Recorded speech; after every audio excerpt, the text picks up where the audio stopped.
Hello, my name is Dr. Cheryl, and I am Cheryl R, academic psychologist in the list of tutors.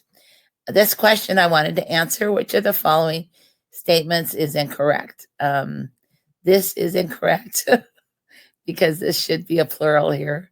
Should be statements because there's 3 of them, but that's not what the question really was. So, anyways, my daughter prefers to see a women doctor.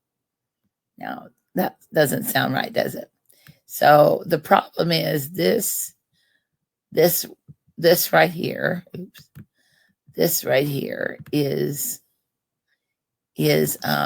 singular, and doctor is also singular, right? Doctor is also singular.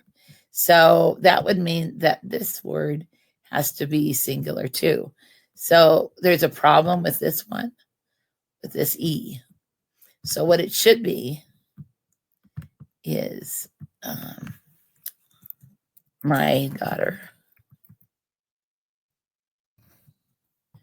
prefers to see a woman doctor. You see this A in here. You see the A instead of the E in the reference to the doctor's gender. You could also put, though, if that wasn't what the client wanted or what the person wanted to say, my doctor prefers to see women doctors. So either one of these would be correct, but you see that it would have to take out the A, and you would have to put an S on the word doctor to make it doctors. So that is actually the one of the 3 that is most incorrect.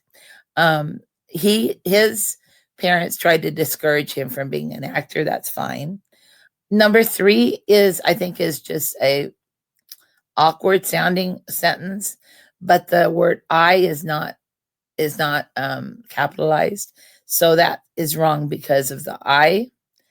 But I discussed about my problem with my parents.